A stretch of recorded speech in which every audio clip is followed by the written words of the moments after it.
ಎರಡು ಚೆನ್ನಾಗಿ ಇಂಡಸ್ಟ್ರಿಗೆ ಓಡ್ತಾ ಇದೆ. ಐ ಥಿಂಕ್ ದುನಿಯಾ ವಿಜಯ್ ಅವರ ಮೊದಲನೇ ಸಿನಿಮಾಗೆ ಡೈರೆಕ್ಷನ್ಗೆ ನೀವೇ ವಿಶ್ ಮಾಡಿದ್ವಿ ಹಂಗಾಗಿ ಸೊ ಎರಡನೇ ಭೀಮಾ ಅವರದ್ದು ಸಕ್ಸಸ್ಫುಲ್ ಆಗಿದೆ. ಪೆಪ್ಪೆ ನೋಡಿ ನೀವು ಫಸ್ಟ್ ರಿವ್ಯೂ ಬರ್ತಿದ್ರಿ. ಈ ಎರಡು ಸಿನಿಮಾ ಯಾವಾಗ ನೋಡ್ತೀರಿ ಆಸ್ ಎ ಇಂಡಸ್ಟ್ರಿ ನಿಮ್ಮ ಫ್ರೆಂಡ್ ಆಗ ಅವರು? ನೀ ಮತ್ತು ಗಣೇಶ್ ಇವರೆಲ್ಲ ನಮ್ಮ ಸಹೋದರರು. ಅವ್ರ ಸಿನಿಮಾ ಚೆನ್ನಾಗಿ ಹೋಗೋದ್ರಲ್ಲಿ ನಮ್ದೊಂಥರ ಗತ್ತು ಗಾಚಿಗೆ ಇರುತ್ತೆ ಸರ್.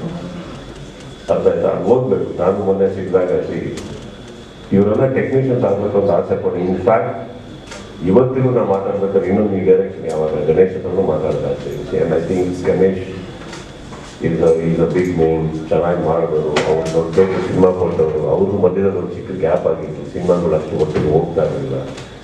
ಅವ್ರ ಲೈಫಲ್ಲಿ ಈ ಥರ ಒಳ್ಳೆ ಸಿನಿಮಾ ಹೋಗಿರೋದು ನಮ್ಗಳಿಗೆ ಖುಷಿ. ಬಿಕಾಸ್ ಈ great actor, is a brilliant entertainer. ಒಳ್ಳೆ ಟೈಮಿಂಗ್ ಇಟ್ಕೊಂಡಿರೋದು ಒಂದು ಕಲಾವಿದರು.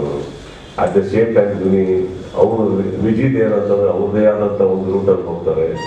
ಆ್ಯಂಡ್ ಈ ಥರ ಇವಾಗ ಸಿನಿಮಾನೇ ಹೋಗಲ್ಲ, ಸಿನಿಮಾ ಯಾರು ಬರಲ್ಲ ಅನ್ನೋ ಟೈಮಲ್ಲಿ ನಾವೆಲ್ಲರೂ ಮಾತಾಡ್ತಾ ಇದ್ವಿ ಯಾರು ಏನು ಅಂತ.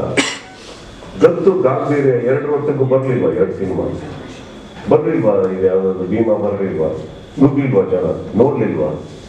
ಅದು ಬರಲ್ಲ, ಇದು ಬರಲ್ಲ. ಅಲ್ಲೂ ಫಸ್ಟ್ ಡೇ ಬರ್ಬೇಕಾದ್ರೆ ಅದು ಹೋಗಲ್ಲ, ಇದು ಹೋಗಲ್ಲ ಅಂತಂದ್ರು. ಹೋಯ್ತಲ್ಲ.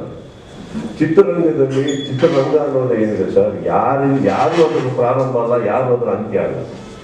ಚಿತ್ರರಂಗ ಅನ್ನೋದು ಪ್ರತಿಯೊಬ್ಬರಿಗೂ ಸೇರ್ಪಡೆ ಆಗುತ್ತೆ. ಪ್ರತಿಯೊಬ್ಬರು ಅದ್ರ ಇತಿಹಾಸ ಭವಿಷ್ಯ ಎರಡೂ ಹೌದು. So today I am very proud of those films. And ಅವ್ರು ಬಿಸಿ ಇದ್ದಾರೆ, ಚಿಕ್ಕದಾಗಿ ಮಾತಾಡ್ತಾ ಇರ್ತೀವಿ. ನಾನು ನನ್ನ ಮ್ಯಾಕ್ಸ್ ಪ್ರೊಡಕ್ಷನ್ ಇದ್ದೀನಿ. ನಾನು ಯಾವತ್ತೂ ಹೇಳಿದ್ದೆ ಸಿನಿಮಾ ನೋಡಬೇಕು ಅಂತ. ಬಟ್ ಈಗ ಪೆಪ್ಪೆ ಅಂತ ಒಂದು ಹೊಸಬ್ರದ ಸಿನಿಮಾ ಅಂತೆಲ್ಲ ಬಂದಾಗ, ನಮ್ಮ ವಿನಯ್ ಅವ್ರದ್ದೆಲ್ಲ ಬಂದಾಗ ನಾವು ಕುತ್ಕೊಂಡು ಒಂದು ಆರಾಮಾಗಿ ನೋಡ್ಬೋದು. ಎಲ್ಲ ಒಟ್ಟಿಗೆ ಕುತ್ಕೊಂಡು ಈ ದುನಿಯಾ ವಿಜಯ್ ಅಥವಾ ನಮ್ಮ ಗಣೇಶ್ ಅವ್ರದ್ದೆಲ್ಲ ಸಿನಿಮಾನ ನೋಡ್ಬೇಕಾದ್ರೆ ನಮ್ಮದೇ ನೋಡೋವಂಥ ಒಂದು ರೀತಿ ಇದೆ ಸರ್. ನಾವು ಹಂಗೆ ನೋಡೋಕೆ ಇಷ್ಟಪಡ್ತೀವಿ. ನಾವೇ ತುಂಬ ಗಂಭೀರವಾಗಿ ಕುತ್ಕೊಳ್ಳೋಕ್ಕಾಗಲ್ಲ ನನಗೆ. ಸೊ ನಾವು ಒಂದು ದಿವಸ ಅವರು ಇವಾಗ ಇನ್ನೂ ಸ್ವಲ್ಪ ಟ್ರಾವೆಲ್ ಟೂರು ಅಲ್ಲೆಲ್ಲ ಇದ್ದಾರೆ. ಆಮೇಲೆ ಬಂದಾಗ ನಾವು ನಮ್ಮದು ಶೋ ಯಾವತ್ತು ರಾತ್ರಿ 9 ಗಂಟೆ ಮೇಲೆ ಸ್ಟಾರ್ಟ್ ಆಗೋದು. ಆ ಥರ ಪ್ರೀಮಿಯರ್ಸ್ ಅವ್ರು ನೋಡ್ತೀವಿ ಬಿಡಿ, ಆರಾಮಾಗಿ ನೋಡ್ತಿರ್ತೀವಿ ನಾವು. ಖುಷಿ ಇದೆ. ಆ್ಯಂಡ್ ಪ್ರತಿ ಸಲ ಸಿನಿಮಾ ಚೆನ್ನಾಗಿ ಹೋಯ್ತು ಅಂತ ಬಂದಾಗ್ಲೂ I am somebody I like to co exist.